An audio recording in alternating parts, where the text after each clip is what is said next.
আল্লাহ তাবারাকা ওয়া তাআলা যাকে আজ থেকে প্রায় ১৫০০ বছর আগে প্রেরণ করেছেন সর্বশ্রেষ্ঠ ও সর্বশেষ নবী ও রাসূল হিসেবে, যার ফলে আজ পর্যন্ত পৃথিবীতে অবশ্যই কোন প্রকার এই নবী কিংবা রাসূল অবশ্যই আসে নাই, অবশ্যই এখনো নাই, অবশ্যই কিয়ামত পর্যন্ত আসবে না। সম্মানিত শুধু আমরা যারা এসেছি এখানে আল্লাহর কাছে এসেছি, ঠিকটা তো ঠিক মতো বললেন না। আল্লাহ বৃষ্টি দিলেন কেন?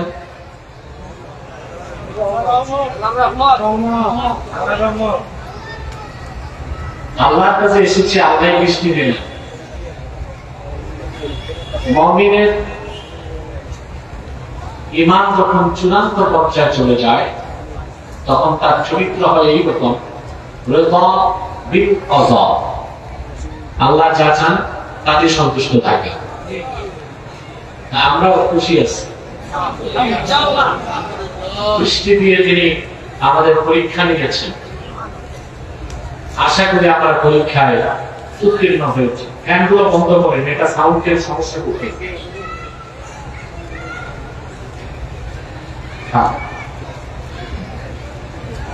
বৃষ্টি বাদলের মধ্যে প্রোগ্রাম যে হচ্ছে এটাও তো আল্লাহর রহমত, ঠিক না? সর্বশ্রেষ্ঠ মাস রবিউল আউয়াল মাসে পবিত্র একটা রাতে আমরা বসেছি আল্লাহর জিকিরে, তার হাবিবের জিকিরে। আল্লাহর জিকির, তার হাবিবের জিকির।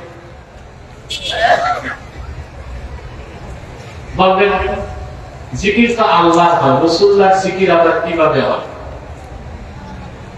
প্রশ্ন আসে না? এই ব্যাপারে সহিহ হাদিস আছে। জাফরুল কুলুব ইলা দিয়ারিল মাহবুব, এই কিতাবে শেখ আব্দুল হক মুহাদ্দিস দেহলভী রাহমাতুল্লাহ হাদিস নকল করেছেন। ভিন্ন শব্দে হাদিসটি কাজী আয়াস কিতাবুশ শিফাত উল্লেখ করেছে। আল্লাহ হাবিবের সাথে করেছেন মান যাকারানি ফাকাদ যাকারাল্লাহ। রাসূলুল্লাহ বলেছেন যে ব্যক্তি আমার জিকির করলো সে তো আল্লাহরই জিকির করলো।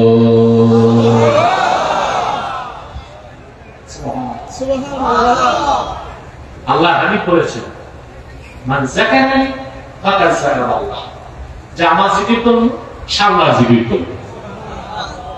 তার মানে রাসূলুল্লাহর আলোচনা বা জিকিরকে আল্লাহ তার জিকিরের মর্যাদা দান করেছেন। কথা বলো, আল্লাহ তার হাবিবের শানে কোরআনের আয়াত নাযিল করেছেন, ওয়া রাফা'না লাকা যিকরাক। সুবহানাল্লাহ। মুহাম্মদ সাল্লাল্লাহু আলাইহি ওয়াসাল্লাম, আমি আপনার জিকিরকে, আপনার আলোচনাকে, আপনার সুনাম খ্যাতিকে আমি আল্লাহ সমুন্নত করেছি।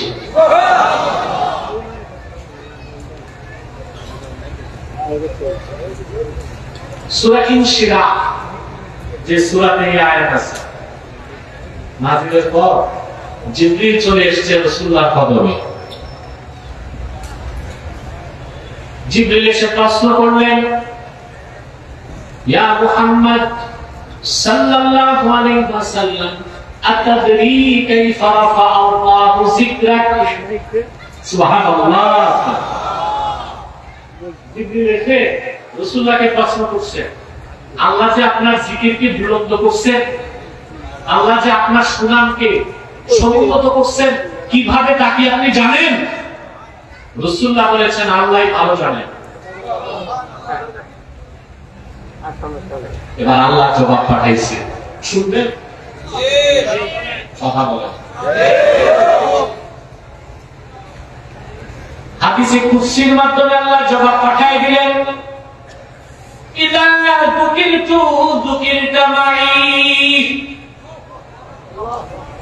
হাবিব আমার মুহাম্মদ সাল্লাল্লাহু আলাইহি ওয়াসাল্লাম ধুলোকে জলে কিংবা স্থলে, আকাশে কিংবা মহাশূন্যে, লৌহ কলম আরশে আজিম, জান্নাতে যেখানে আমি আল্লাহর জিকির হয়, সঙ্গে আপনি মুহাম্মদের জিকির হয়।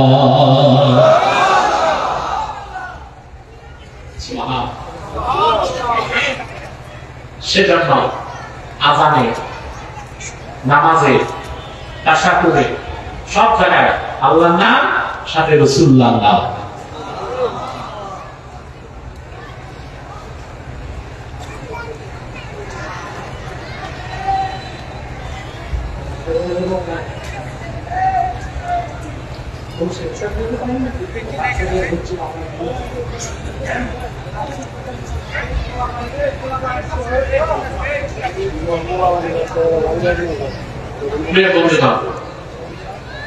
মনোযোগ আছে তো?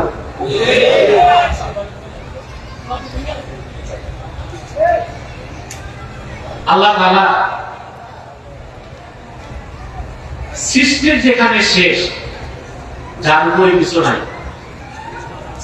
সেখানে আল্লাহ নিজের নামের সাথে তার হাবিবের নাম লিখে রাখছেন আরশে আজিম। হাদিসটি মুজাব বা বানানিতে এসেছে, মারফুস সনদ। তাসকালানি কিতাবুশ শিফাতে হাদিসটি এনেছেন, ইমাম জোকানি শারহে মাওয়াহিবে হাদিসটি এনেছেন, অসংখ্য হাদিসের কিতাবে আছে। বুখারী শরীফের প্রসিদ্ধ ব্যাখ্যাকার হানাফি বদরুদ্দিন আইনি উমদাতুল কারিও হাদিসটি এনেছেন। ইন্না আদামা রাআ ইসমা মুহাম্মাদিন সাল্লাল্লাহু আলাইহি ওয়াসাল্লাম মাকতুবান ফিল আরশ। হযরতে আদম সৃষ্টির পরে জান্নাতে আমার আল্লাহকে সিজদা করেছেন, সিজদা থেকে মাথা তুলে আদম দেখেন আল্লাহ আরশে আজিমে আল্লাহ নামের সঙ্গে তার হাবিবের নাম লেখা আছে। সুবহানাল্লাহ। আল্লাহ তার জিকিরের সাথে রাসূলুল্লাহর জিকির লিখেছেন, আল্লাহ তার নামের সাথে রাসূলুল্লাহর নাম লিখেছেন।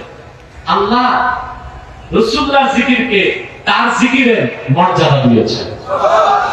তো মিলাদুন নবী সাল্লাল্লাহু আলাইহি ওয়াসাল্লাম মাহফিলে তো রাসূলুল্লাহর জিকির হয়, আর রহমতের ফেরেশতারা বৃষ্টির মতো বর্ষিত হতে থাকে। বলেন সুবহানাল্লাহ। খুশি আছে? খুশি সবাই? বাইরে যারা খুশি। আমি দীর্ঘ সময় কথা বলবো না, বৃষ্টি বাদলের দিন সূরা তাওবা থেকে একটি আয়াত তেলাওয়াত করেছি।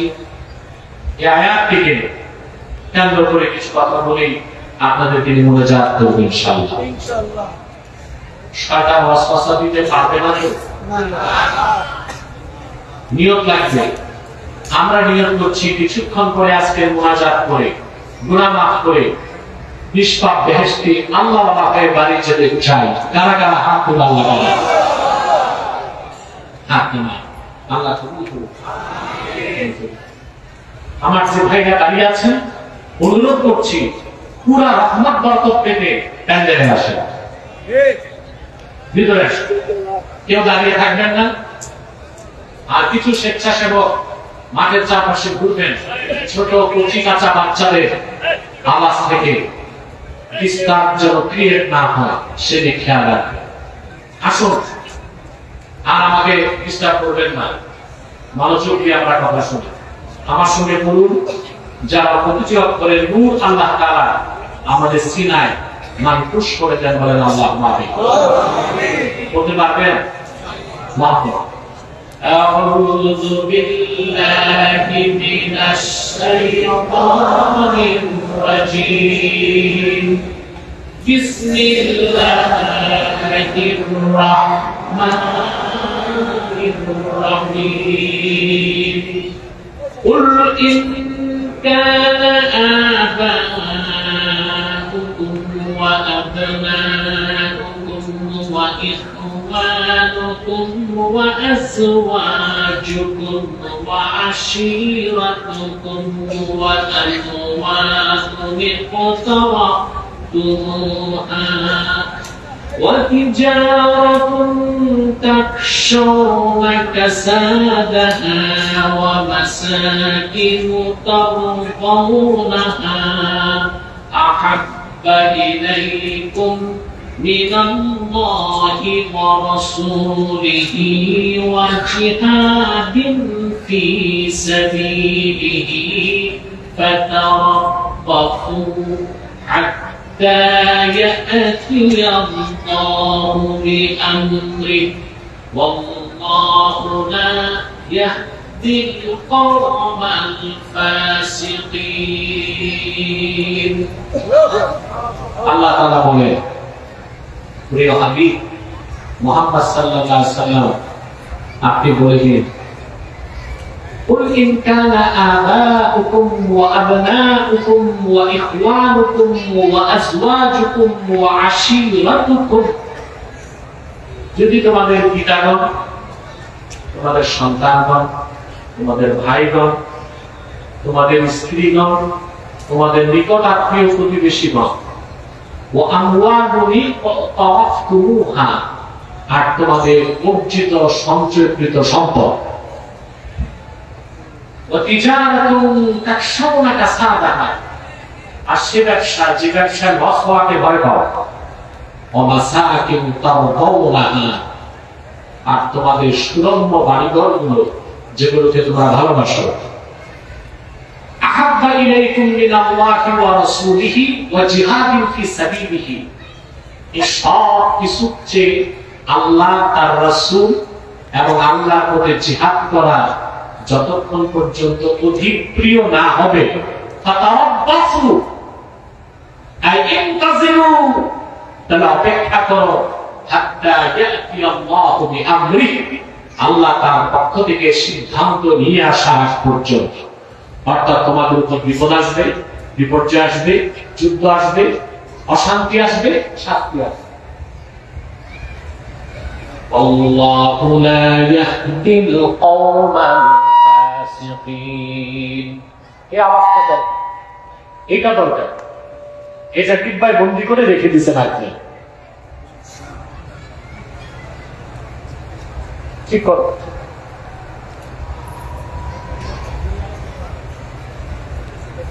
আওয়াজটা হবে কম, ক্লিন, কানে না লাগে। এই যে এখন ঠিক আছে, অনেকটা ঠিক হচ্ছে। এখন বলেন আমাকে এসে যদি মাইকম্যানের কাজ করতে হয়, তাহলে আলোচনা করবো কি করে? এগুলো তো আগে ঠিকঠাক রাখতে হবে। আপনারা বুঝবেন না, আমাদের মাহফিল গুলোতে অমুসলিমরাও আসে, হিন্দুরাও আসে, বসতে লজ্জা পায়। আমরা তাদের বসতে বলি না, মনে করি যেমনি আছে থাক। ওই রকম মুসলিম ছাড়া মুসলমান যারা আছেন আল্লাহর রাস্তায় বসেন, ভিতরে জায়গা আছে, ভিতরে আসেন। সবাই ধৈর্যের সাথে বসে না, আমার দিকে তাকান, কথা খেয়াল করেন। তাহলে আল্লাহ কি বললেন? সুবহানাল্লাহ। তোমাদের পিতাগণ, তোমাদের সন্তানগণ, তোমাদের স্ত্রীগণ, তোমাদের ভাইগণ, তোমাদের প্রতিবেশীগণ, তোমাদের অর্জিত সম্পদ, তোমাদের ব্যবসা যেটার ক্ষতি হওয়াকে ভয় পাও, তোমাদের সুরম্য বাড়িঘরগুলো যেগুলোকে পছন্দ করো, এই সব কিছুর চেয়ে যতক্ষণ আল্লাহ, আল্লাহর হাবিব মুহাম্মদ সাল্লাল্লাহু আলাইহি ওয়াসাল্লাম অধিক প্রিয় না হবেন, আল্লাহর পথে জান মাল দিয়ে জিহাদ করা অধিক প্রিয় না হবে, তাই অপেক্ষা করো আল্লাহর পক্ষ থেকে শাস্তি আসার আগ পর্যন্ত।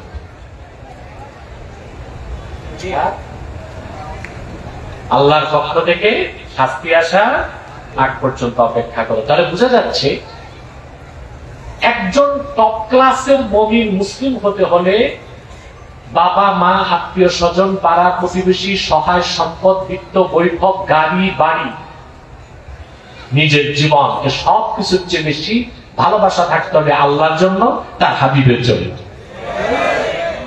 এটি হচ্ছে মূল বক্তব্য, এটি হচ্ছে আসল। ইমাম কুরতুবী এই আয়াতের ব্যাখ্যা করতে যে লিখেন, আল্লাহ তাআলা রাসূল করিম সাল্লাল্লাহু আলাইহি সাল্লাম মক্কা মুকাররমায় 13 বছর দিনের দাওয়াত দেওয়ার পরে আল্লাহ হুকুম করলেন মক্কা থেকে মদিনা মুনাওয়ারাতে হিজরত করার জন্য। এটা তো জানেন, কথা বলেন। ইমাম কুরতুবী লেখেন, লাম্মা আমারা রাসূলুল্লাহ সাল্লাল্লাহু আলাইহি ওয়াসাল্লাম বিল হিজরা মিন মক্কাতাল মুকাররমাতি ইলা আল মাদিনাতিল মুনাওয়ারা জাআলা আর-রাজুলু يقول لأبيه والأب لابنه والأخ لأخيه والرجل لزوجته إنا قد أمرنا بالهجرة. ইয়াতে তাফসীরে কুরতুবী লেখেন, যখন রাসূলুল্লাহ সাল্লাল্লাহু আলাইহি ওয়াসাল্লাম নির্দেশ করলেন, আল্লাহ হুকুম করছেন মক্কা থেকে হিজরত করে মদিনা মুনাওয়ারায় যেতে হবে, তো পিতা তার পুত্র, পুত্র তার পিতা, ভাই তার ভাইকে, স্বামী তার স্ত্রী, স্ত্রী তার স্বামীকে বলতে লাগলো হিজরতের হুকুম হয়ে গেছে, এখন আর একসাথে বসবাস করা যাবে। বিষয়টা মারাত্মক। হিজরতের আগে মক্কায় একই ঘরে পিতা ছিলেন মুমিন, সন্তান ছিল কাফের, স্বামী ছিল মুমিন, স্ত্রী ছিল কাফেরা, ভাই ছিল মুমিন, অন্য ভাই ছিল কাফের, একসাথে বসবাস করত, যে যার দিন সেভাবে পালন করত। কিন্তু যখন হিজরত চলে আসলো তখন আর একসাথে বসবাসের সুযোগ রইল না। পিতা তার পুত্রকে ছাড়লেন, পুত্র তার পিতাকে ছাড়লেন, ভাই তার ভাইকে ছাড়লেন, স্বামী তার স্ত্রী ছাড়লেন, বিত্ত বৈভব সম্পদ ছেড়ে দিলেন, সুরম্য বাড়িঘর ছেড়ে দিলেন। আল্লাহর হাবিবের সাহাবীগণ মক্কা থেকে হিজরত করে মদিনাতুল মুনাওয়ারা চলে গেলেন। কিন্তু অনেক সাহাবী হিজরত করতে দেরি করতেছিলেন। একসাথে থাকে দুই ভাই, কিভাবে একজন একজনকে ছাড়ে? একই ঘরে পিতা পুত্র, একজন মুমিন আরেকজন কাফের, সম্পর্ক ছিন্ন কিভাবে করে? বাপ দাদার ভিটে বাড়ি কিভাবে ছাড়ে? এভাবে চিন্তা করতেছে। আল্লাহ ওহী নাযিল করে দিলেন, ধমক দিয়ে। আল্লাহ রাব্বুল আলামিন ডাক দিয়ে বললেন, ইয়া আইয়ুহাল্লাযীনা আমানু লা তাত্তাখিযু আবাআকুম ওয়া আবনাআকুম আউলিয়া ইন ইসতাহাব্বুল কুফরা আলাল ঈমান। আল্লাহ রাব্বুল আলামিন ডাক দিয়ে বললেন, হে মুমিনগণ, হে বিশ্বাসীগণ, তোমরা তোমাদের পিতাদেরকে কিংবা ঔরসজাত সন্তানদেরকেও বন্ধু বানিও না, আপন করো না, যদি তারা ঈমানের উপর কুফরকে পছন্দ করে। অর্থাৎ তারা যদি ঈমানকে পছন্দ না করে কুফরের উপর অটল এবং অবিচল থাকে, তাহলে তাদের সাথে তোমাদের কোনো সম্পর্ক নাই, কোনো সম্পর্ক রাখা যাবে না। আল্লাহর হুকুম মেনে হিজরতের প্রস্তুতি নিতে হবে। বাকি সাহাবীরা হিজরত করলেন, কিছু রয়ে গেলেন। রাসূলুল্লাহ সাল্লাল্লাহু আলাইহি ওয়াসাল্লামের প্রত্যেক সাহাবী ছিলেন ন্যায়পরায়ণতার মানদণ্ড। সুবহানাল্লাহ। প্রত্যেক সাহাবী ছিলেন নাজাত প্রাপ্ত, হেদায়েত প্রাপ্ত, জান্নাতি। কিন্তু সাহাবায়ে কেরামের মধ্যে স্তর ছিল। কিছু সাহাবী রয়ে গেছেন, বাপ ছেলে ছাড়তে পারতেছে না, ছেলে বাপ ছাড়তে পারতেছে না, ভাই বোন ছাড়তে পারতেছে না, বোন ভাই ছাড়তে পারতেছে না, স্বামী স্ত্রী ছাড়তে পারতেছে না, স্ত্রী স্বামী ছাড়তে পারতেছে না। তখন আল্লাহ সূরা তাওবার 24 নম্বর আয়াত নাযিল করে চূড়ান্ত ঘোষণা দিলেন। আল্লাহ রাব্বুল আলামিন ঘোষণা করলেন, কুল ইন কানা আবাউকুম ওয়া আবনাউকুম وإخوانكم وأزواجكم وعشيرتكم وأموال اقترفتموها وتجارة تخشون كسادها ومساكن ترضونها أحب إليكم من الله ورسوله وجهاد في سبيله فتربصوا حتى يأتي الله بأمره والله لا يهدي القوم الفاسقين আল্লাহ তাআলা চূড়ান্ত ঘোষণা নাযিল করলেন সূরা তাওবা 24 নম্বর আয়াত। কত নম্বর আয়াত?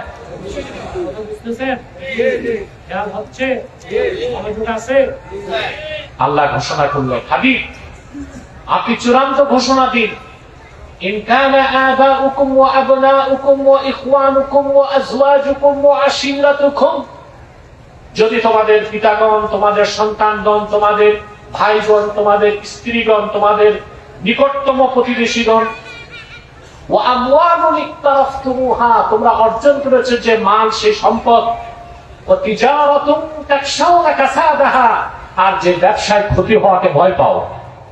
ব্যবসা যেই করে লাভের জন্য করে, আশঙ্কা করে সেই ব্যবসা যেটার ক্ষতিটাকে ভয় পাও। ওয়া মাসাকিনু তারদাউনাহা, আর তোমাদের সুরম্য বাড়িঘরগুলো যেগুলোকে পছন্দ করো, এই সব কিছু আল্লাহ তার রাসূল যতক্ষণ অধিক প্রিয় না হবে আর আল্লাহর প্রতি জিহাদ করা অধিক প্রিয় না হবে, ফাতারাব্বাসু, অপেক্ষা করো, হাত্তা ইয়াতি আল্লাহু বিআমরিহি, আল্লাহর পক্ষ থেকে কঠিন সিদ্ধান্ত আল্লাহ নিয়ে আসার আগ পর্যন্ত। তার বিষয়বস্তু হচ্ছে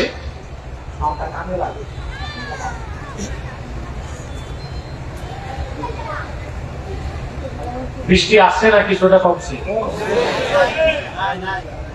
আল্লাহ আলহামদুলিল্লাহ। বৃষ্টির মধ্যে আপনারা আলহামদুলিল্লাহ সত্যিকার অর্থে যারা আসে তারা চলে এসেছে, এটা আল্লাহর দয়া। বৃষ্টি হলে তো আমাদের দেশে মাহফিল হওয়ার চিন্তাও করে না, ঠিক না ভাই? আল্লাহ সুযোগ দিয়েছে।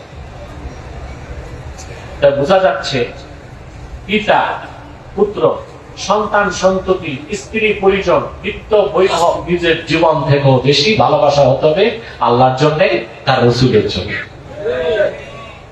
যতক্ষণ পর্যন্ত বান্দা এই স্তরে না পৌঁছবে সে খাঁটি নির্ভেজাল মুমিন বলে গণ্য হতে পারে। আল্লাহ তার রাসূলকে ভালোবাসার মাধ্যমে ঈমানকে পরিপূর্ণ করতে হয়। পৃথিবীতে কত কিছু আল্লাহ তৈরি করে রাখছেন, এগুলোর প্রতি আমাদের ভালোবাসা আছে, আছে না? কথা বলেন। কথাগুলো আল্লাহ সূরা আলে ইমরানে বলেছেন, زين للناس حب الشهوات من النساء والبنين والقناطير المقنطرة من الذهب والفضة والخيل المسومة والأنعام والحرث ذلك متاع الحياة الدنيا والله عنده حسن المآب। আল্লাহ রাব্বুল আলামিন বলেন, এই পৃথিবীতে মানুষের জন্য নারীর প্রতি ভালোবাসা, সন্তান সন্ততির প্রতি ভালোবাসা, স্তূপে স্তূপে সোনা রূপা, নির্বাচিত ঘোড়া, গৃহপালিত পশু আর কৃষিজ পণ্য, এর সব কিছুর প্রতি মানুষের টান বা ভালোবাসাকে আল্লাহর পক্ষ থেকে চিত্তাকর্ষক করে দেওয়া হয়েছে। এগুলো না থাকলে বাবা কষ্ট করে ব্যবসা করতো না, কেউ চাকরি করতো না, বিয়ে শাদী করে সন্তান লালন পালন করতো না। এই জগৎ সংসারটাকে সাজাবার জন্য এই জিনিসগুলোকে চিত্তাকর্ষক করা হয়েছে। নারীর প্রতি একটা মানুষ যত বড় অলি হোক, দরবেশ হোক, নারীর প্রতি তার টান থাকবে, তবে এটা বৈধ। তার স্ত্রীর প্রতি,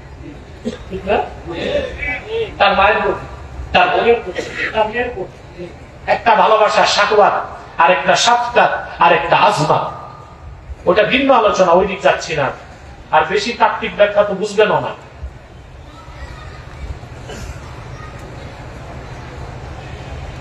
নারীর প্রতি আকর্ষণ আল্লাহ সৃষ্টি করে দিয়েছেন এবং এটা বৈধ পথে হতে হবে। সেজন্যই তো আল্লাহর ওলিগণ বিয়ে করছেন, একটা দুইটা তিনটা চারটাও করছেন, ঠিক না? কিন্তু আপনারা আবার 4 বিয়ে করতে যায় না, একটাই তো টিকাইতে পারেন না। কিন্তু আল্লাহর পক্ষ থেকে এটা চিত্তাকর্ষক করা হয়েছে। নারীর প্রতি যদি আকর্ষণ না থাকতো কেউ বিয়ে করতো না, বিয়ে না করলে তো জনগণ কেমন হতো, সন্তান।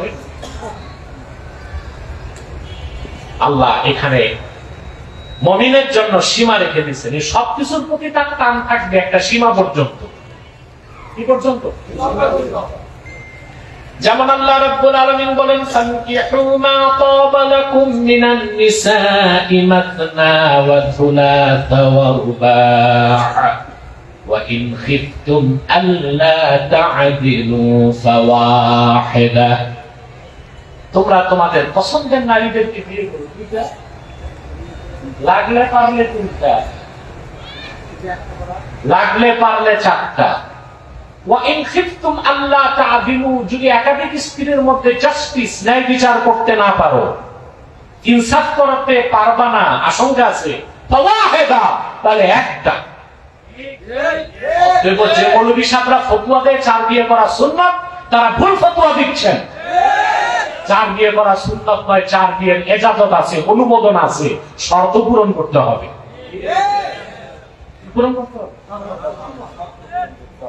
বাংলাদেশে একদল বক্তার ওয়াজি হচ্ছে, বেশি বেশি বিয়ে করে, আমি 2টা করছি। আরেকজন মাওলানা সাহেব বাহির থেকে এসে বললো, জওয়ানো 4 শাদি করো, দুনিয়া ও আখিরাত কি কামিয়াবি হাসিল করো। আমার সামনে আমি তাকে জিজ্ঞেস করতাম, মৌলানা সাহাব 4 शादी करने का पैसा कौन देगा? একটাই তো মুশকিল। একাধিক বিয়ের জন্য শর্ত আছে, আপনার ফিজিক্যাল ফিটনেস লাগবে, ইকোনমিক্যাল ফিটনেস লাগবে, স্ত্রীদের প্রতি সুবিচার করতে হবে। আপনারা করেন এটা? যে বাঙালি 2 বিয়ে করছে, ওর ঘরে প্রতিদিন ছোটখাটো কিয়ামত লেগে থাকে।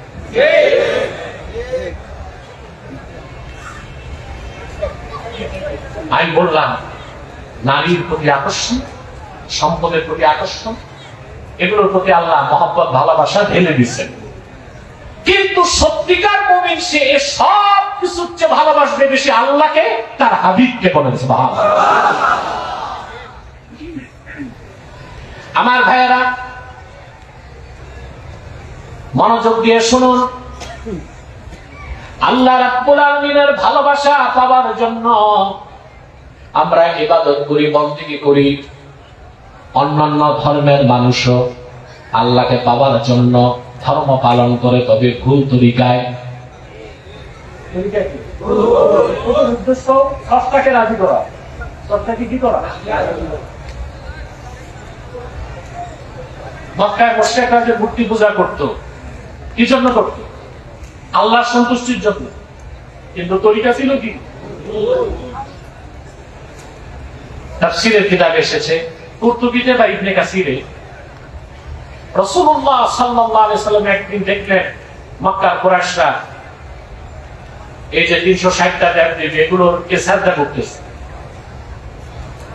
রাসূলুল্লাহ সাল্লাল্লাহু আলাইহি ওয়াসাল্লাম বললেন, এগুলোকে সাজদা করো কেন? তারা বলল, আমরা এগুলোর মাধ্যমে আল্লাহর সন্তুষ্টি চাই। নাউযুবিল্লাহ বলবেন না?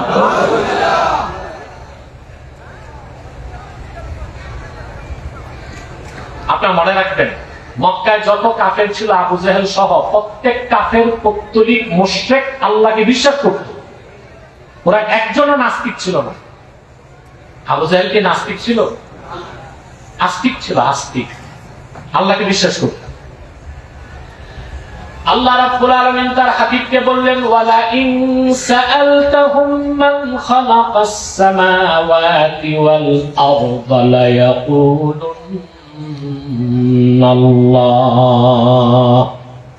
প্রিয় হাবিব মুহাম্মদ সাল্লাল্লাহু আলাইহি ওয়াসাল্লাম, যদি আপনি মক্কার মুশরিকদেরকে জিজ্ঞেস করেন আকাশ ও জমিনকে কে সৃষ্টি করেছেন, সমস্ত মুশরিকরা এক বাক্যে জবাব দিবে, আকাশ ও জমিন যিনি সৃষ্টি করেছেন তিনি আর কেউ নন, তিনি আল্লাহ। সুবহানাল্লাহ। জিজ্ঞেস করা হলো, তাহলে আল্লাহকে তো বিশ্বাস করো, ওনাকে বাদ দিয়া এই 360টা দেব-দেবীরে সাজদা করো কেন? ওরা জবাব দিয়েছে, মা না'বুদুহুম ইল্লা লিয়ুকাররিবুনা ইলাল্লাহি যুলফা। আমরা এগুলোর ইবাদত করি, বন্দেগী করি, এগুলোকে সাজদা করি, এরা যেন আমাদেরকে আল্লাহর কাছে পৌঁছায় দেয়। তাহলে প্রত্যেক মুশরিকরা যে দেব-দেবীর পূজা করত কাকে পেতে? কথা বলেন। ইসলাম ছাড়া যত ধর্ম মতবাদ আছে সবই তো বাতিল, মিথ্যা, বিকৃত। ওই ধর্মের মানুষগুলো উপাসনা করে, ঠিক না? তাদের ভাষায় ইবাদত করে কাকে পেতে? কেউ কি আল্লাহকে পাবে না? আল্লাহর ভালোবাসা পাবে? আল্লাহকে খুশি করা যাবে? মদিনা মুনাওয়ারায় ইহুদিদের বড় আলেম ছিল কাব ইবনুল আশরাফ। তারপরে ইহুদিদের বিশ্বাস ছিল ওজাইর আল্লাহর বেটা, ওরা ওজাইরের ইবাদত করতো আল্লাহকে পেতে। খ্রিস্টানদের বিশ্বাস ছিল জেসাস, ঈসা আল্লাহর বেটা, নাউজুবিল্লাহ, তারা ঈসার ইবাদত করতো আল্লাহকে পেতে। উদ্দেশ্য ছিল আল্লাহর ভালোবাসা, কিন্তু তরিকা ছিল অবশ্যই ওজাইর আল্লাহর নগণ্য দাস, ঈসা আল্লাহর নগণ্য দাস, ঈসার মা মরিয়ম আল্লাহর নগণ্য দাসী। ওরা ইবাদত করতো কেউ ঈসার, কেউ উজাইরের, কেউ মূর্তি, কাকে পেতে? আল্লাহ সূরা আলে ইমরানে চূড়ান্ত ঘোষণা দিলেন, কুল ইন কুনতুম তুহিব্বুনাল্লাহ ফাত্তাবিউনি ইউহিব্বুকুমুল্লাহ ওয়া ইয়াগফির লাকুম যুনুবাকুম ওয়াল্লাহু গফুরুর রহিম। قل أطيعوا الله والرسول فإن تولوا فإن الله لا يحب الكافرين।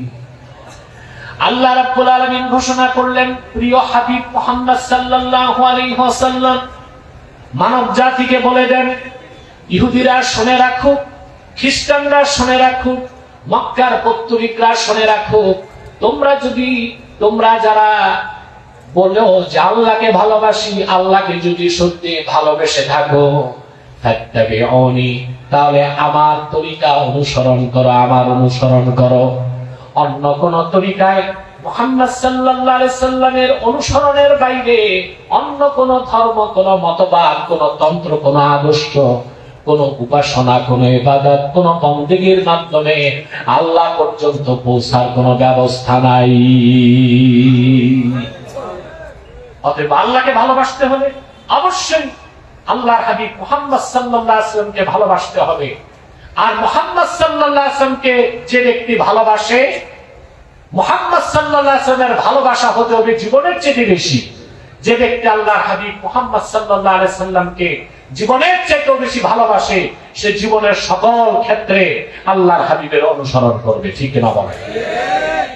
প্রিয় ভাইরা, মনোযোগ দিয়ে শুনেন, আল্লাহর হাবিব মুহাম্মদ সাল্লাল্লাহু আলাইহি ওয়াসাল্লামের ভালোবাসা জীবনের চেয়ে বেশি হতে হবে। এই কথা কার কথা? বলেন আল্লাহ রাব্বুল আলামিন অন্যত্র বলেন, النبي أولى بالمؤمنين من أنفسهم وأزواجه أمهاتهم। আমার নবী মুহাম্মদ সাল্লাল্লাহু আলাইহি ওয়াসাল্লাম মুমিনদের নিকট তাদের জীবনের চেয়ে অধিক প্রিয়। সুবহানাল্লাহ বলবেন না? আর আমার নবী মুহাম্মদ সাল্লাল্লাহু আলাইহি ওয়াসাল্লামের স্ত্রীগণ উম্মতের জননী বা মা, বলেন সুবহানাল্লাহ। আল্লাহ শুধু তার হাবিব মুহাম্মদ সাল্লাল্লাহু আলাইহি ওয়াসাল্লামের মহব্বতের কথা বলেন নাই, সাথে আজমতের কথা বলেছেন। যতক্ষণ পর্যন্ত কোন ব্যক্তি কালেমা পড়ার পরে আল্লাহর হাবিব মুহাম্মদ সাল্লাল্লাহু আলাইহি সাল্লামের আজমত এবং মহব্বত অন্তরে না আনবে, সে মুসলমান হতে পারবে না, নাম্বার 1 মুনাফিক থাকবে।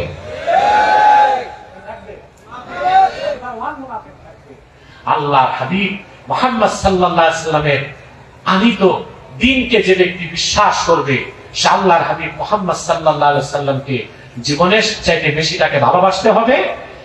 ভালোবাসার সাথে রাসূলুল্লাহর আজমত এটাও অন্তরে রাখতে হবে। এটা হচ্ছে মাহাব্বাতুন নবী, আরেকটা হচ্ছে তাযীমুন নবী। রাসূলুল্লাহর তাযীমও অন্তরে থাকতে হবে, মহব্বতও থাকতে হবে, ঠিক না? প্রিয় ভাইরা, তিনটা বিষয়। কয়টা? ঈমান আনার পরে প্রত্যেক মুমিনের হৃদয়ে আল্লাহর হাবিব মুহাম্মদ সাল্লাল্লাহু আলাইহি সাল্লামের মহব্বত থাকতে হবে, আল্লাহর হাবিবের আজমত থাকতে হবে। একটা হচ্ছে মহব্বতুর রাসূল, আরেকটা আজমতের রাসূল। 3 নাম্বার হচ্ছে হাবিবের সুন্নতের অনুসরণ করতে হবে। রাসূলুল্লাহর মহব্বত অন্তরে থাকবে না, আজমত অন্তরে থাকবে না, শুধু সুন্নত মানলে এই সুন্নত মানা কোনো কাজে আসবে না, কোনো মূল্য দিবে না আপনাকে।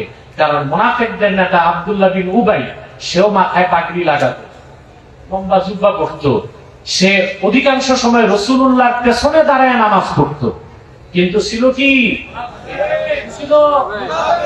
অতএব শুধু সুন্নত আর বেদাতের ওয়াজ করলে হবে না, সুন্নত বেদাতের ওয়াজের সাথে রাসূলুল্লাহর মহব্বত ও আজমতের ওয়াজ বেশি করতে হবে। রাসূলুল্লাহর মহব্বত ও আজমত যদি অন্তরে না থাকে, তখন সুন্নত পালন করে কোনো লাভ হবে না। আমি কথা বুঝাতে পারছি? সাউন্ডটা ডবল হচ্ছে, ইকো বন্ধ থাকবে। ইকো বন্ধ, মাইক্রোফোনটা বন্ধ, ইকো বন্ধ থাকবে, টোটাল ইকো বন্ধ, শুধু সাউন্ড লাগবে আমার। আপনারা জানেন কিনা আমি জানি না, রাতে আমি প্রত্যন্ত অঞ্চলে যাই না, দিনে যাই। এখন এত মুবারক মাহফিল, বরকতপূর্ণ মাহফিল, রাতেই আমাকে অনুরোধ করা হয়েছে, আমি রাতেই চলে এসেছি। এরপর এসে দেখি আলহামদুলিল্লাহ বৃষ্টি বাদলের মধ্যেও আপনাদের বালিগাঁওতে খাঁটি মুসলিম তারা আলহামদুলিল্লাহ ধৈর্যের পরিচয় দিয়েছে। আল্লাহ আমাদের সকলকে কবুল করুন। আবার যারা দাঁড়িয়ে আছেন, আমি জানি না আপনারা কে কে খান বাহাদুর আহসানুল্লাহ নাতি বুঝি বসতে লজ্জা পাচ্ছেন, আদব রক্ষা করে আল্লাহর রাস্তায় বসেন, ভিতরে এসে বসে যান। অনেকের টুপি নাই মাথায়, লজ্জা আসতেছে। প্রিয় ভাইরা, কষ্ট হচ্ছে? মনোযোগ আছে? তাহলে আল্লাহর হাবিব মুহাম্মদ সাল্লাল্লাহু আলাইহি ওয়াসাল্লামের ভালোবাসা হতে হবে সকল কিছুর চেয়ে বেশি। পিতা মাতা, আত্মীয় স্বজন, বৃত্ত বৈভব, সহায় সম্পদ সবকিছুর চেয়ে বেশি আল্লাহর হাবিবের ভালোবাসা না থাকলে আল্লাহ তাকে মুমিন বলে স্বীকৃতি দেন। আমার ভাইরা, সূরা তাওবার 24 নম্বর আয়াতের আমল ১৫০০ বছর আগে আল্লাহর হাবিবের সাহাবীগণ যেভাবে করেছেন, কিয়ামত পর্যন্ত কোন মানুষের পক্ষে এই আয়াতের আমল এভাবে করা সম্ভব হবে না। এই আয়াত নাজিল হয়ে যাবার পরে একই ঘরে পিতা মুমিন, সন্তান কাফের, সম্পর্ক ছিন্ন হয়ে গেল। ভাই ভাইয়ের সাথে সম্পর্ক ছিন্ন হয়ে গেল, স্বামী স্ত্রীর সম্পর্ক ছিন্ন হয়ে গেল, সম্পর্কের মানদণ্ড হয়ে গেল কার ঈমান আছে আর কার ঈমান নাই। এটাকেই বলা হয় আল ওয়ালা ওয়াল বারা। ভালোবাসা কার জন্য? দুশমনি কার জন্য? আপনাদের মধ্যে এটা আছে? কাউকে ভালোবাসতে হবে কার জন্য? কার সাথে দুশমনি কার জন্য? সুবহানাল্লাহ। রাসূলুল্লাহ সাল্লাল্লাহু আলাইহি ওয়াসাল্লাম সাহাবীগণ তাদের জীবন উৎসর্গ করে সূরা তাওবার 24 নম্বর আয়াতের আমলটা করে বাকি উম্মতকে শিক্ষা দিয়ে গেছেন, বলে সুবহানাল্লাহ। রাসূলুল্লাহ সাল্লাল্লাহু আলাইহি ওয়াসাল্লামের একজন সাহাবী ছিলেন মুসআব ইবনে উমাইর রাদিয়াল্লাহু তাআলা, অনেক ধনী সাহাবী, বুঝলেন? আমার দিকে তাকান, কথা শোনেন, মনোযোগ দেন। অনেক ধনী সাহাবী, রেজাল শাস্ত্রবিজ্ঞান লেখেন, মক্কায় এত ধনী মানুষ ছিলেন মুসআব বিন উমাইর, প্রতিদিন তার দস্তরখানে 70 জন মেহমানকে বসাতেন।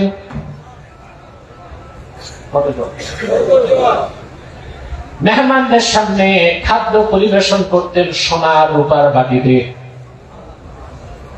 রেজাল শাস্ত্রবিজ্ঞান লিখেন, মেহমানদারির পর প্রত্যেক মেহমানকে সোনার রূপার বাটি হাদিয়া করে দিতেন, নিজে আর ফেরত নিতেন না। এ ছিল হযরতে মুসআব বিন উমাইর রাদিয়াল্লাহু তাআলা আনহুর প্রতিদিনের আমল। ঈমান আনার পরে তিনি হিজরত করে মদিনাতুল মুনাওয়ারা চলে গেলেন। অঢেল সম্পদের মালিক, কোন সোনা রূপার দিরহাম দিনার সঙ্গে নিলেন না। বদর যুদ্ধে তিনি আল্লাহর হাবিবের সঙ্গে যুদ্ধে গিয়েছেন। মুসআব বিন উমাইরের আপন ভাই, তার নাম ছিল আমির ইবনে উমাইর, সে ছিল কাফের। বদর যুদ্ধে সে বন্দী হয়ে গেল। সাহাবায়ে কেরাম হাত পা বেঁধে ফেললেন।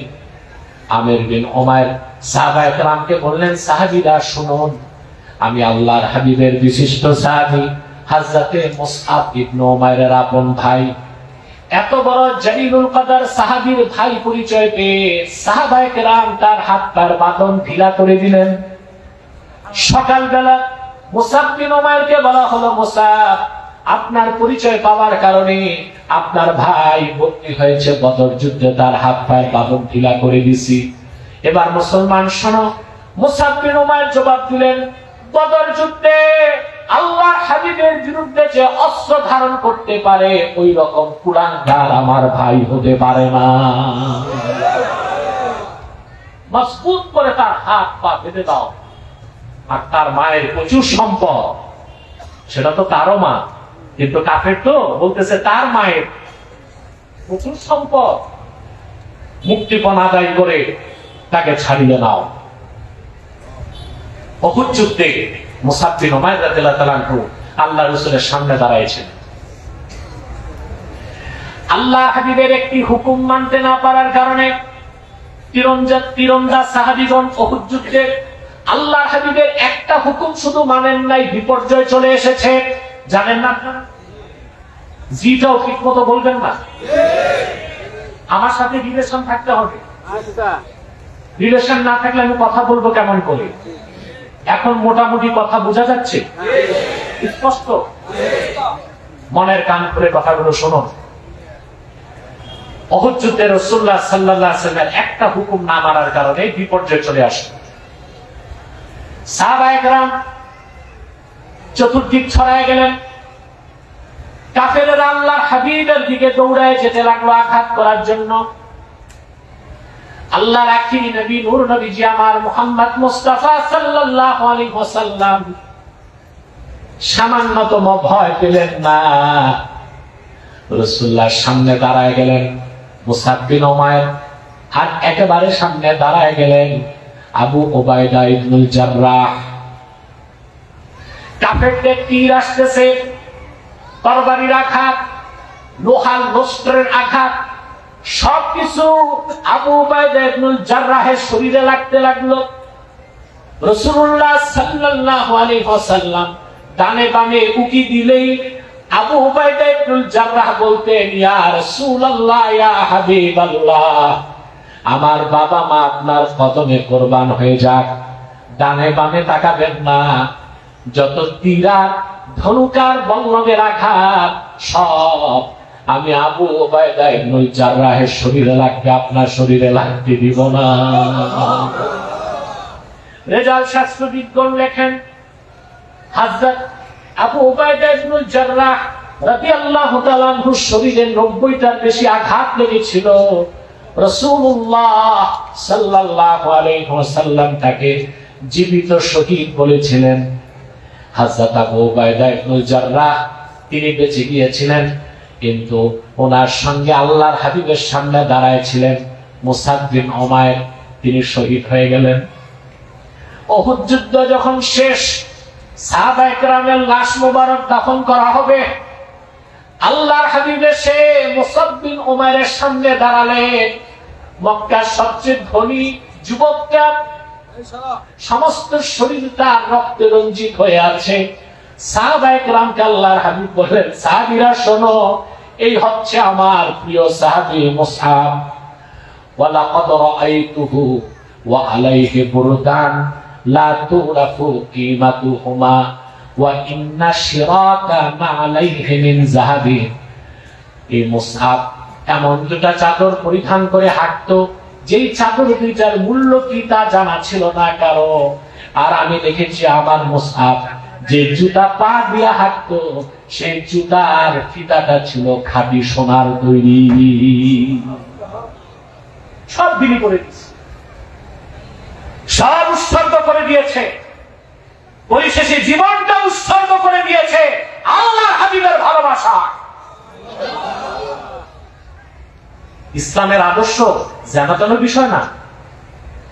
ইসলামের আদর্শ হচ্ছে সত্য মিথ্যার লড়াই স্পষ্ট করে দেয়, হক বাতিলের লড়াই স্পষ্ট করে দেয়, দ্বীনের পথ কোনটা স্পষ্ট করে দেয়।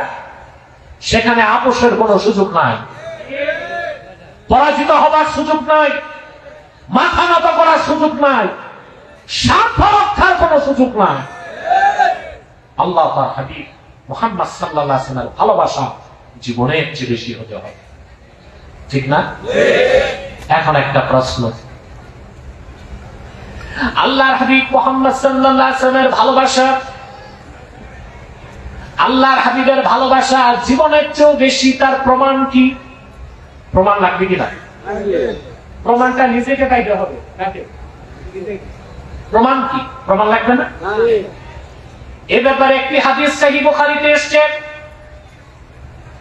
আল্লাহর হাবিব ইরশাদ করেছেন, সালাসুন মান কুন্না ফীহি ওয়াজাদা হালাওয়াতাল ঈমান, মান কানা আল্লাহু ওয়া রাসূলুহু আহাব্বা ইলাইহি মিম্মা সিওয়াহুমা। সুবহানাল্লাহ। সুবহানাল্লাহ।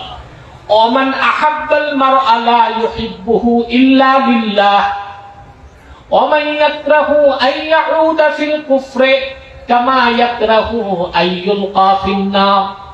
সহিহ বুখারীতে হাদিসটি এসেছে, 25 নম্বর হাদিস, কিতাবুল ঈমান। রাসূলুল্লাহ সাল্লাল্লাহু আলাইহি ওয়াসাল্লাম ইরশাদ করেছেন, সালাসুন মান কুন্না ফীহি ওয়াজাদা হালাওয়াতাল ঈমান। তিনটি খাসলত। কয়টা খাসলত? আমার উম্মতের মধ্যে একত্রিত হবে, ঈমানের মধুর স্বাদ সে পেয়ে যাবে। সুবহানাল্লাহ। কয়টা খাসলত? তার প্রথমটা হচ্ছে মান কানা আল্লাহু ওয়া রাসূলুহু আহাব্বা ইলাইহি মিম্মা সিওয়াহুমা। ব্যক্তির প্রথম খাসলত হচ্ছে তার নিকট আল্লাহ ও তার রাসূল সবকিছুর চেয়ে অধিক প্রিয় হবেন। সুবহানাল্লাহ। দ্বিতীয় খাসলত, ওয়া মান আহাব্বাল মারআ লা ইউহিব্বুহু ইল্লা লিল্লাহ। ব্যক্তির দ্বিতীয় খাসলত, সে কোন ব্যক্তিকে ভালোবাসবে আল্লাহর জন্য। আপনাকে আল্লাহর জন্য ভালোবাসেন? জি না। বিয়েকে ভালোবাসেন মেয়ের খাতিরে, কথা বলেন। জামাইকে ভালোবাসেন মেয়ের খাতিরে, শ্বশুরকে ভালোবাসেন স্ত্রীর খাতিরে, সন্তানকে ভালোবাসেন নিজের সন্তান সেই কারণে, নেতাকে ভালোবাসেন 2 পয়সা কামাই করতে। বাংলাদেশে নেতাদের কিছু তারা ঘুরে, এই নেতাদেরকে তারা ভালোবাসতেছে আল্লাহর জন্য। এখন তো নেতার অভাব নেই। ঢাকা নারায়ণগঞ্জে ঘুরলে দেখা যায় মোটর শোভাযাত্রা। কে যাচ্ছে? কে যাচ্ছে বলে হুজুর চিনবেন না, হচ্ছে হকি স্টিক বল্টু। কিরা হকি স্টিক বল্টু, পিছনে কারা? সব চালাচাবু না। এই যে নেতার জন্য জান দিচ্ছে, মাল দিচ্ছে, রক্ত দিচ্ছে, শ্রম দিচ্ছে, বিনিময়ে কি? কিছু পদ পদবী, পার্থিব কিছু স্বার্থ, দুনিয়ার কিছু কামাই, ঠিক কিনা বলে? মুসলমান নেতার জন্য, দেশের জন্য, দলের জন্য জীবন দিবে না। জীবন যদি দিতে হয় আল্লাহ তার রাসূলের ভালোবাসায় মুসলমান জীবন উৎসর্গ করতে হবে। এটা মনে রাখতে হবে। এখানে ইসলামের সুমহান আদর্শের সৌন্দর্য। এখানে কে বাপ, কে ছেলে, কে ভাই, কে বউ, এইরকম কোন পরিচয় কোন মুখ্য পরিচয় যাকে ভালোবাসছি সে আল্লাহর বান্দা কিনা, রাসূলুল্লাহর উম্মত কিনা, ইসলামের আদর্শ মানে কিনা, এটা দেখতে হবে। এগুলো থাকে, যদি দেখা যায় সে আল্লাহর বান্দা, রাসূলুল্লাহর উম্মত, ইসলামকে বিশ্বাস করে ভালোবাসি, ঈমান আছে, আমি তার সাথে বন্ধুত্ব করব। যদি দেখা যায় তার মধ্যে ঈমান ও ইসলামের বিরোধী কাজ আছে, তার সাথে আমার কোন বন্ধুত্বের সম্পর্ক হতে পারে না। আমাদের পররাষ্ট্রনীতি, আমাদের মুসলমানদের পররাষ্ট্রনীতি সাজাতে হবে। কি করতে হবে? আমাদের পররাষ্ট্রনীতি হবে এটাই যে মুসলিম রাষ্ট্রের বন্ধু হবে আরেক মুসলিম রাষ্ট্র, অমুসলিম অধ্যুষিত রাষ্ট্র মুসলিম রাষ্ট্রের কোন বন্ধু বা ভাতৃপ্রতিম রাষ্ট্র হতে পারে না। অমুসলিম রাষ্ট্রের সাথে মুসলমানদের সম্পর্ক হতে পারে বাণিজ্যিক, কি সামরিক, নদীর পানির হিস্সা বন্টনের চুক্তি হতে পারে, আমদানি রপ্তানি চুক্তি হতে পারে, কিন্তু কোন মুসলিম রাষ্ট্র আরেকটি অমুসলিম রাষ্ট্রের সাথে ভাতৃপ্রতিম সম্পর্ক করতে পারে না। কি পাইছেন? দেশ স্বাধীনের ৫৩ বছরে আপনাদের প্রতিবেশী রাষ্ট্র শুধু আপনাদেরকে জুলুম করেছে, ফারাক্কায় বাদ দিয়েছে বাংলাদেশকে পানি শূন্য করতে, লক্ষ লক্ষ ফ্যান্সিডিল কারখানা দিয়ে বাংলাদেশে ফ্যান্সিডিল রপ্তানি করে আমার যুবকদেরকে ধ্বংস করার চেষ্টা করেছে, পরিকল্পিতভাবে বাংলাদেশে হরতাল টিকিটিং করে বিদেশি বিনিয়োগকে আটকায় দিয়েছে। বিগত ১৬ বছর আলেম ওলামা ইসলামপন্থীদের উপর নির্যাতনের স্টিম রোলার চলেছে। সেই বাংলাদেশে তা মনে রাখতে হবে।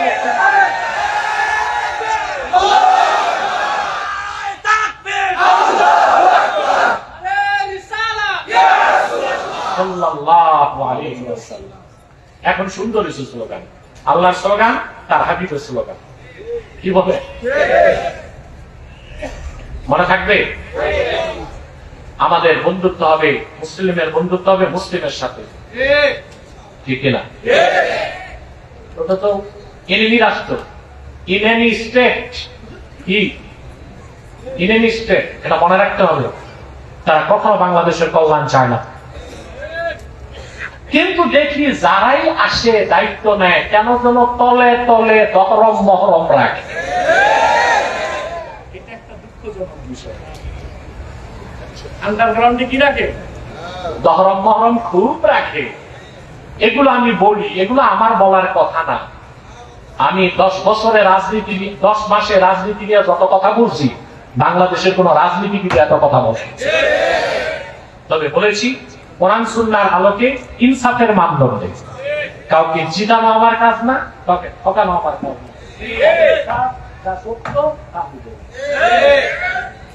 আমার কাছে প্রিয় হচ্ছে আমার কওম, তারা। আর আমি যদি এমপি হতে চাই, এটা 1 2 3, 1 2 আমাকে বড় বড় দল থেকে অফার ইতিমধ্যে চলে আসছে।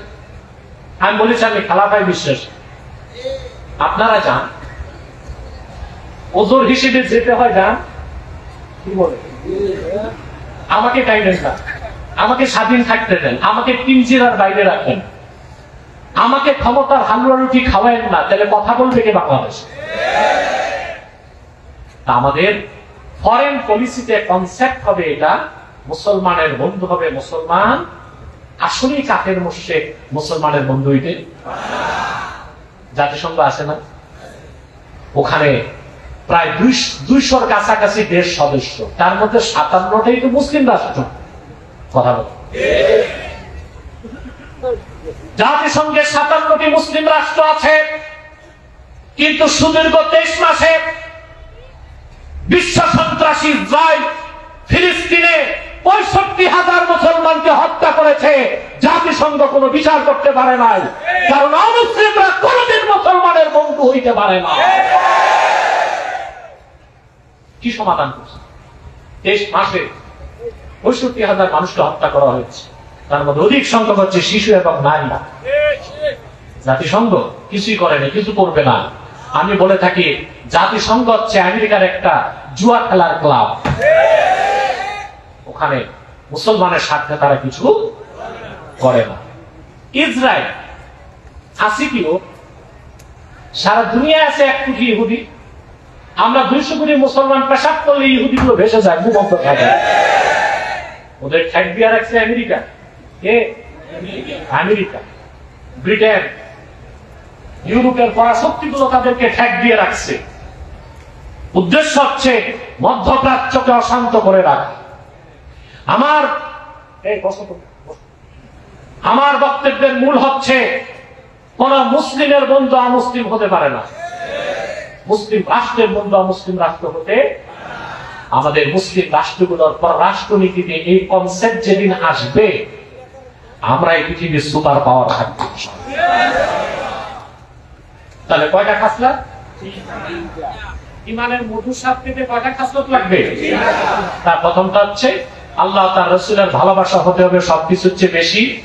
2 নম্বর হচ্ছে ওয়ামান ইয়াকরাহু আন ইয়াউদা ফিল কুফরি কামা ইয়াকরাহু আন ইউলকা ফিন নার।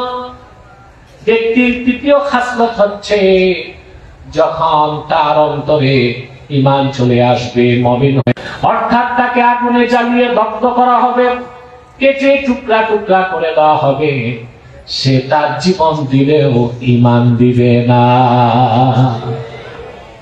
এই 3টা খাসলত যখন অন্তরে চলে আসবে, আমরা ঈমানের মধুর স্বাদ পেয়ে যাবে। অতএব আমরা আসলে আল্লাহ তার রাসূল নবীগণের মাথার তাজ নূর নবীজি মুহাম্মদ সাল্লাল্লাহু আলাইহি সাল্লামকে জীবনের চেয়ে বেশি ভালোবাসতে পারলাম কিনা তার প্রমাণ কি? আমরা ঈমানের মধুর স্বাদ পেয়ে যাব। সুবহানাল্লাহ। আমাদের কাছে ঈমান হবে বড়, জীবন হবে পরে। কথা বলেন। আল্লাহ তার হাবিব মুহাম্মদ সাল্লাল্লাহু আলাইহি ওয়াসাল্লামকে আমরা যখন জীবনের চেয়ে বেশি ভালোবাসতে পারবো,